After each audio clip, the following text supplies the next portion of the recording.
and we're talking about money. That's It's a right. good topic, really. Yes. I like money. How we should have integrity with money in terms of us being the lender as well as the borrower of money. And we have none other than Mushida Said, beautiful in green today.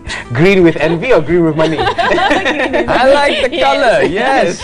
Thank you. Hi, good morning. Next time when she wears this, then we Yes. talk about money. We should cue the song. Money, money, money, money. Yeah, how appropriate, yeah? Well, anyway, Mushida, we were talking off air about the Yeah. whole money culture and the difference between countries. I mean, in Singapore, it's quite evident and it's documented that they pay their bills on the dot. So if they owe it on the 1st of January, on the 1st of January, they bank in the cash or they pay Kudos the to bill. the KPI, huh? Yeah, it's really amazing, and there's hardly any debt issues. in Oh, Singapore. that's Hardly. great, yeah. And you can see why they're one of the richest Yep. nations in the Good for world. the company and good for their personal. Correct, Mando. Yeah. It builds character. But over here, you hear of things like your, astro kena potong, Yeah, eye kena potong, yeah. eye, sorry, sensitive water, electricity, and Yeah. this is due to us paying our bills late, and that translates into everything else. So why is it, when you mentioned that you wanted to talk about this integrity with money, what do you mean by that? Yes, okay, what is integrity? Integrity is being honest. It is sticking to certain principles, moral, ethical issues that are in line with universal principles, not just relating to a certain country or certain religion or certain culture. It goes across the board, everybody.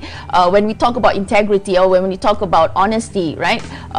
It's universal. Every culture wants everyone, all of us to do good, right? Yes. So when we have integrity, we are actually abiding by these universal principles. Now, what is having integrity with money, right? Now, when people talk about having integrity with money, always they talk about, oh yeah, you want to earn an honest living, right? So you must have integrity. Don't cheat your company. Don't cheat people. Don't steal from people. These are the normal mindset of a lot of people when it comes to integrity with money. But I also like to address today, and because recently, there's a lot of comments on Facebook and sharing of some unhappiness. For me, it's not only online, but it's also offline, right? Because people do come to me for coaching and counseling, and when we relate back, it has some parts of it has got to do with money. And I'd like to address about the integrity of the exchanging, giving and receiving money, because money is actually an energy, right? When you do something, you work, you want to be paid. It's an exchange of energy. If it's not money, it is something else, maybe in terms of barter trade or something like that. It is still an exchange, right? So having integrity with money in terms of receiving and exchanging, what I notice is a lot of people, they receive a lot of dissatisfaction and unhappiness, stress, and a lot of issues with money is because of the problem of debt, right? And they seem to accumulate a lot of debt. They buy things they cannot afford, and then after that they cannot pay them back, right? And they borrow some more, and then sometimes they borrow from friends, they borrow from relatives, and then they say, I'll pay you back when I have the money. But it doesn't seem, it's most of the case, it's people have this problem of getting the money back. Now let's address this issue. Why is this happening? Now we are all in this society of the microwave society, instant access society. Everything want instant download. So we want everything fast, right? But let's all be aware, because I was also in a state of unawareness before, right? I was in that state. So trust me, I'm coming out from a place where I have realization and I know it is wrong, and I think each and every one of us have to have this conscience, and be conscious about this. When we borrow money, we must make it a point that we can pay it back. If you don't know, like if it's like atas angin, some Malay say atas angin, okay, I'll pay you back when I have the money. But you don't know when you'll have the money, right? When that happens, right, make sure that when you borrow, it is with a sincere intention to pay back, right? And if you cannot pay back, you make sure you call the other person and say, I'm having challenges in paying back. Can we extend the time? Or can we stagger the payments or something like that? And that is the responsibility of the debtor, right? The person who owes the money.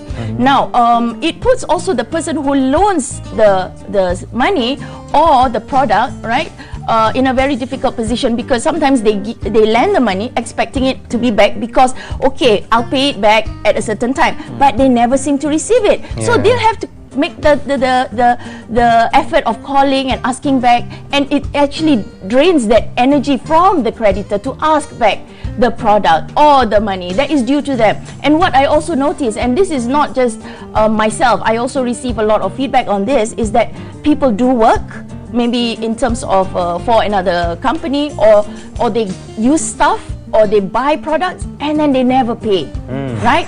Either they buy it on credit or credit card and they never pay the credit card company. And they max it out. And they max it out and they keep buying. And they say, I'll pay it when I have the money, you know, and you max it, and they, in the end, they end up with more interest rate, they end up more in debt. And let's have this realization, right, for all of us. If we cannot afford something, do not accumulate.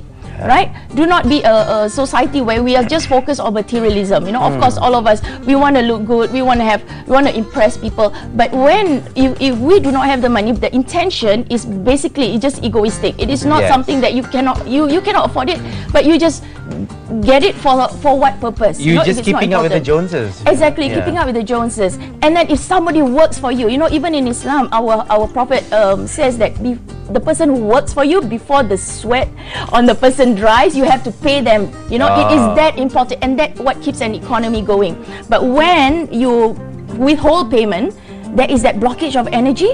Maybe that person might need the money to do something else, and you do not, you hold back the money for whatever reason, right? And it is not right, right? If you cannot afford to pay the person, tell the person, I cannot afford to pay the person, I can only afford to pay this much. But if you say, okay, I'll pay you, and if the person works for you and you do not pay them back, it goes back to your reputation. It is just not nice, right? Right. Yeah, some people actually don't really care, and they assume that everyone is going to forget about the debt. In the long run, they disappear, you know, they go out of sight. But they're never out of mind, and for the person that's lent them the money, they're obviously not out of pocket. The buku 35 is definitely going to be there. Exactly. The name's in there, it's in there for life. So what do creditors need to do really to try and, gauge the situation before they lend the money? Is there any way they can do that? Yeah, I mean, professional lending institutions, they have that, right? Correct. Now, Yeah, people who are not professional like us, right? People like, with your friends and all that, you know. Notice how you feel. If let's say you have excess money, you can lend a certain amount, and I always see it as, okay, this is the money, I do not expect it back. Right. But if the person gives it, it gives it. And it gives, you know, the energy within you, it shifts, you know, rather than you are forced to, or you feel obligated to. And it's like, oh, I might need this money from my child or something like that, but I'll loan it first, you know. If you feel that feeling of like, you know, you don't really feel good about giving away, I say don't give. Because for me, when you transfer something, you know, it is energy. If you do something in charity, do it sincerely. If you want to help someone, do it sincerely. But if you feel that it is a burden for you, I say don't do it. When you feel heavy-hearted, yes, you feel heavy-hearted. And I always say, if let's say you can afford it and you feel good, okay, I don't expect the money back, I'll give it to you, you know, and then you just give it, you bless the person. And if the person return it, by all means, you know, you receive it, okay? But do not expect it. If let's say you do need to lend it, because if the person is in desperation and all that, and sometimes you need to lend, if you want to get the money back, you know, you just make calls, have a serious talk, you know, meet up with a person one-on-one. If that person has problems, sometimes they run away. I have a lot of experience where people were trying to chase for payments or asking for whatever is due to them, and that person just runs away or doesn't pick up the phone, you know, and this is actually it actually reflects back on themselves. And this is a separate issue we can talk about, you know, why people actually do that. It is basically running away from taking responsibility. I can hear Terence sighing. Well, because we've all faced this. It's not like we're big-time money lenders that loans or anything like that. Your friend borrows a book or a video, doesn't return it, and you know, I really need this. I need to show this to my friends who are coming to my house. They want to watch this movie. Something simple like that. And the person runs away, doesn't want to return it, right? So I believe it is important, even if you want to keep that relationship with that person, go and meet the person. tell that person heart to heart, if you have problems paying back, or if you lost the product or the book or the video, it doesn't matter, but just tell me, Right. Don't keep me guessing. this is something that, it is for the sake of our friendship. And if you have problems paying back, it's okay. Whenever you are ready, you pay me back. But if, let's say, we really need the money, we ask for something, I need like $20, 20 ringgit or something, just for this. Can you just give that back first? There you Be go. honest with it. Yeah. Now this one, I got the it. Islamic element in Right, that. I found this. Actually, my sister's Facebook wall Right. was featuring this, and this actually came from Ustaz Don's wall. I think this is Really? this Yes. is put up outside of a mosque or something. Yes, it is, and it says hutang wajib dibayar. You as to be as a responsible person, a person with love and respect.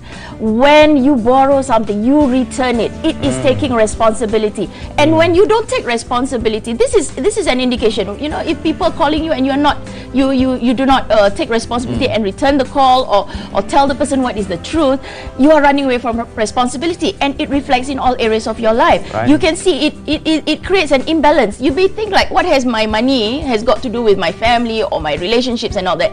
It has. If you do that to other people, you will also realize that you do that to your company. You also do that to your clients. You also do that to your family. You run away from responsibility whenever there is a challenge, or something that is due. You do not want to face it. You just run away from it, right? One thing that really irks me, especially friends lah, if they know that they cannot pay one lump sum, and you still friends, and you know where each other live, right? Exactly.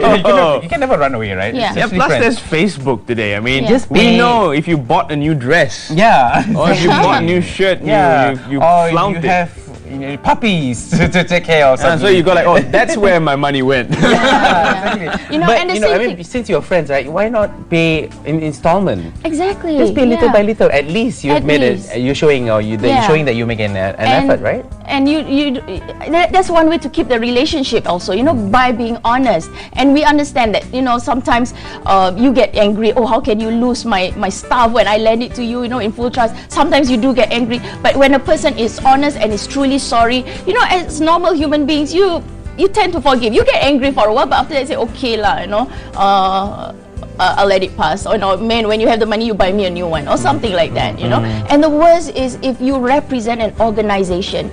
Sometimes, this is very sad to say, because sometimes, let's say a supplier has worked for you, and it's really unprofessional when the supplier has to call and say, look, it's over 30 days, or what is the agreed time of payment? the credit. When am I going to get my money? And they have to go to the office and all that.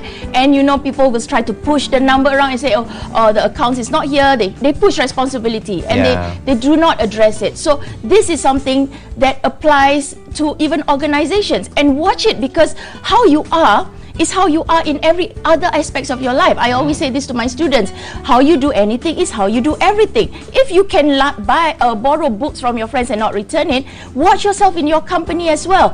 Do you avoid taking calls when you are put in a position of discomfort? Like people asking for payment from the company. It's not even your money, but you shift responsibility. You do not want to take responsibility. It applies in all areas, and this is what makes a lot of energy blockages. And if we want to succeed, if we want to move up to the next level, if we want to be a society with full of integrity, full of good moral values, and to succeed in all areas of your life, simple things like this lah. You just watch ourselves and we correct ourselves. When you correct yourself, everything else around you is corrected. And Personal experience, man. Yeah, I know. And I also No, realized we're that all speaking from personal experience. Yes, And yes. you also wanted to highlight the fact that the more money that you borrow and you don't pay back, your life will be less likely to be more positive, I right? deal with a lot of people who have a lot of stress and broken relationships. I help them heal, forgive, and all that. And a lot of that energy blockage or stress comes from debts, right? So we have to trace back, forgive why this happened, and it is all not only from childhood. It's a lot of conditioning. It's a lot of belief system. So that has to be reprogrammed. So for all of us, let's take responsibility of our lives. Let's have full integrity, and let's do something to improve ourselves in the now, so that our future will change. Thank you so positively. much, Mushida, for being here and talking to us Always a about pleasure. Yes. the Yes, green yes. money that may not seem so green when you don't get it back. Thank you so much once again for being here on the show. Money and integrity is what we're talking about.